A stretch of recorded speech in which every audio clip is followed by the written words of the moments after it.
Hello everyone, welcome to the show. I am your host, Afonso Edomoyi. Today we are exploring how the car changed our world. Think about travel today. We take it for granted, but in the early days of the United States, travel was limited to human strength or animals like horses and oxen. For centuries, that was the absolute limit of speed. Still, humans dreamed of more. In the 15th century, Leonardo da Vinci sketched self-propelled vehicles. By 1600, inventors in the Netherlands built wind carriages that sailed across flat land at 20 miles per hour. The desire to move was always there. We just needed a reliable source of power. The first major breakthrough came in the year 1769. A French officer named Nicolas Joseph Congnot built a massive steam-powered tricycle to haul military cannons. It was heavy and unstable. The steam chambers on the front caused it to tip over easily. It could only run for about 20 minutes at 2 miles per hour before the driver had to still sit for another 20 minutes to build up the steam pressure again. See, steam was a start, but the real revolution needed a smaller, faster spark. Understand? That came in 1886 when German engineer Carl Benz built the first viable gas-fueled vehicle with an internal combustion engine. To prove it to a skeptical public, his wife Beta Benz took the car on a famous 66-mile drive in 1888. When the engine clogged, the ignition failed. You see, she used a hat pin to clear the valve and her own gutter cloth to fix the wire. Beta proved the automobile was a practical tool for the open road. By the early 1900s, cars entered the white Quality transition. They looked exactly like old horse carriages with the horse detached, featuring open tops and wooden wheels. See, driving back then was tough. There were no electric starters, so you had to stand in front of the car and manually turn a heavy iron crack handle to start the engine. If the engine backfired, the iron handle could snap back and break your arm. Walls paved highways did not exist yet. You see, early films shows drivers constantly breaking down and needing physical pushes through the mud. Drivers had to navigate rough terrain, cross rivers, and balanced wheels on top of utility pipes to bypass washout roads. Because these heli cars were built by hand, they cost around $2,500, making them a luxury novel for the wealthy.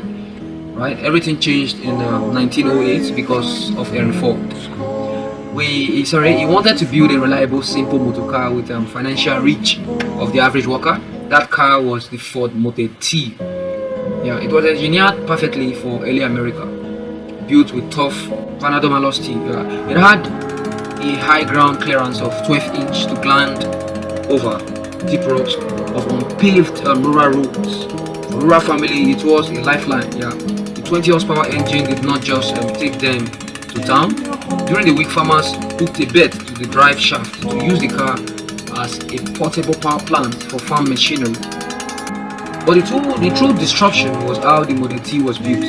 Ford pioneered the moving assembly line, breaking manufacturing down into simple sequential tasks. Assembly time for a single vehicle plummeted from over 12 hours down to just 93 minutes.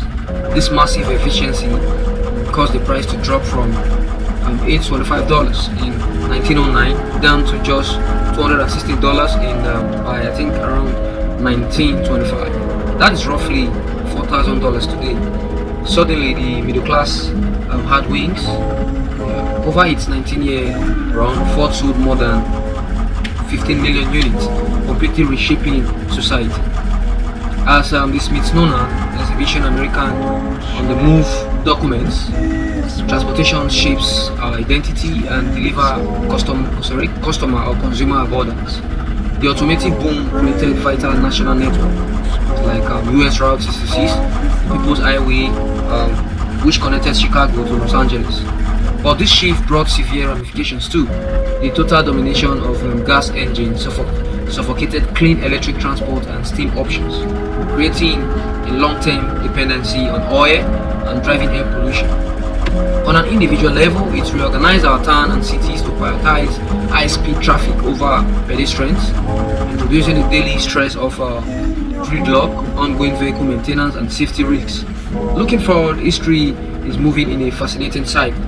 Transportation always follows a pattern. It starts as a complex mechanical experiment like the Cognos boiler, matures into standardized consumer hardware like the Model T, and finally evolves into smart software-driven digital networks. Today we are living through an electric car renaissance with affordable electric cars, seeing a massive modem resurgence that mirrors their initial popularity back in 1900. At the same time, human driving is shifting towards autonomous, self-driving network controlled entirely by artificial intelligence and real-time software.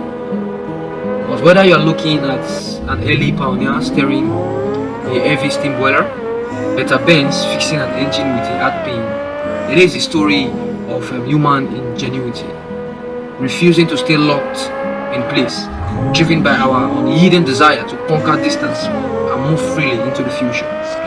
That brings us to the end of today's episode.